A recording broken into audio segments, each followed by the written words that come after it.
everyone, this is Brandy with everyoneandthensome.com, and today I want to talk about why I chose to homeschool. Now, I homeschool my youngest, Daniel. He's 4, and right now he's the only one that I homeschool, but my homeschool journey really started several years ago, almost before he was born. When we lived in Oklahoma, I homeschooled Joshua for several years and Sam for a little bit. So Joshua, he's my oldest son, is on the autism spectrum and has a host of other disorders. He's got severe ADHD, he's got sensory processing disorder, he's got disruptive mood dysregulation disorder, and a number of other, a laundry list of issues. The situation is, though, that his aren't academic issues. And what was happening is he was getting shoved into classes for academic disabilities because he was a disruption.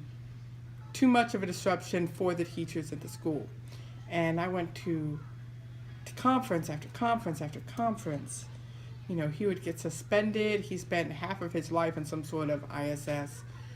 And the response I always got was, well, we have 30 children. And it's not fair to the other children to have Joshua in this class. And so what happened was he wasn't learning anything. So I decided at that time to pull him out and to homeschool him. And consequently, I homeschooled him for several years. I also at that time pulled Samantha out thinking, if I'm going to homeschool one, might as well homeschool everybody. She didn't like it. It was a dismal failure. She didn't like being home. She didn't like being away from her friends. She didn't like really anything about homeschool.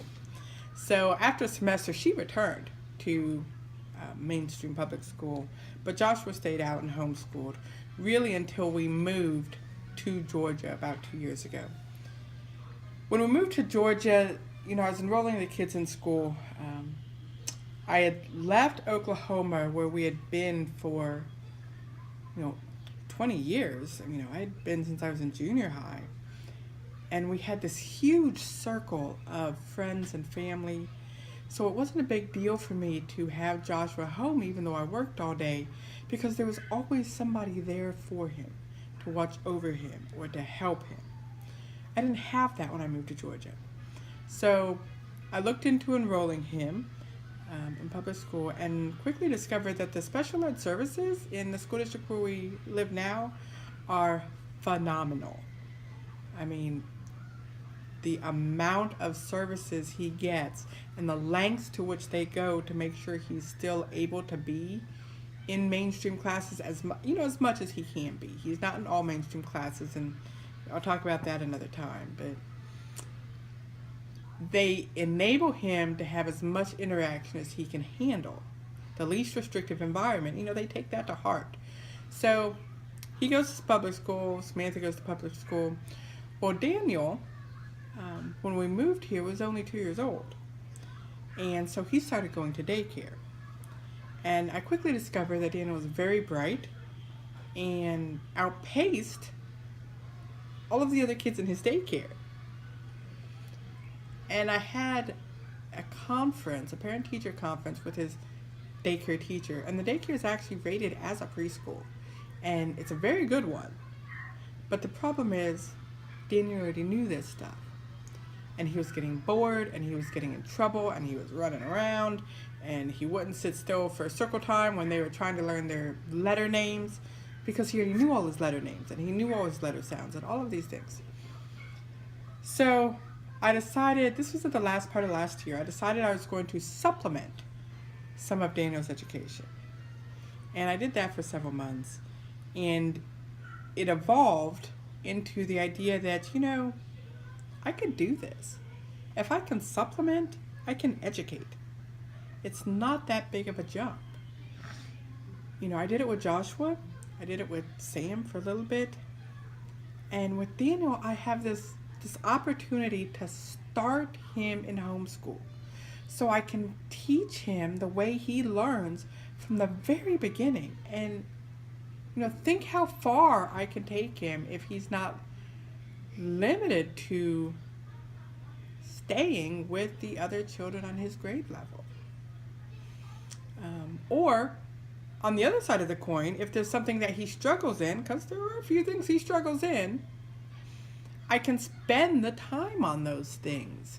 And he doesn't have to just get lost when the rest of the class moves on. So, beginning this year, he is in homeschool.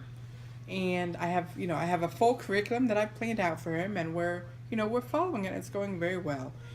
And I think I'm going to keep him in homeschool and keep the older kids in public school because, I've looked at a lot of videos. I mean, trust me, if there's a YouTube out there video about homeschooling, I probably watched it.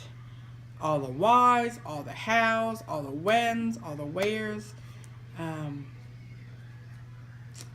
And a lot of the consensus I'm finding was, they want the Christian leaning, or they want that the schools weren't conducive to learning, or things of that nature. And some of those is true, but I'm giving each of my children what they need at the time. Samantha, she didn't flourish in homeschool, and so she goes to public school. Each of your children and each of my children is different, and as parents, we're going to do what's best for them, even if it's not the same thing for each child. So that's why I decided to homeschool, and it's going great. And it's, I've got a lot of things to share about it. I'm not going to say it's easy because it's kind of not.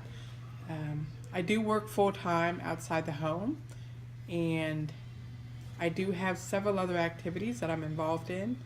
Not only running my blog, I have two blogs. I have this one, which is everyoneandthensome.com, and I also co-author a blog called Exploring Expression. That's about communication and expressing yourself and public speaking and leadership. I'm currently writing a book. I just finished classes to be a Stevens minister. That's kind of someone to go and minister to people who are going through crisis. I have all of these things that I do, but homeschool is a part of it. And when it's important, you make the time. That's one of my life strategies is you're not going to find the time. I realized very early that I was never going to find the time to homeschool my children the way I wanted to. I was going to have to make it. And, I'm going to discuss that in the blog, and I hope you guys like and share and follow my blog. Go over to my blog and check it out. Check out the other videos that I'm going to post. Check out Exploring Expressions, because that's an amazing blog, especially if you're looking for English and writing and grammar resources. We're doing great things over there. And, to sum it all up, it's what you make of it. I homeschool Daniel because it's what's best for him. I don't homeschool Samantha because it's what's best for her. Joshua, we're just gonna have to see where it goes. But as I'm homeschooling Daniel, Samantha and Joshua are learning. They're learning what I'm teaching. We're taking field trips, and they're learning. It's almost enrichment school for them, even though they go to public school.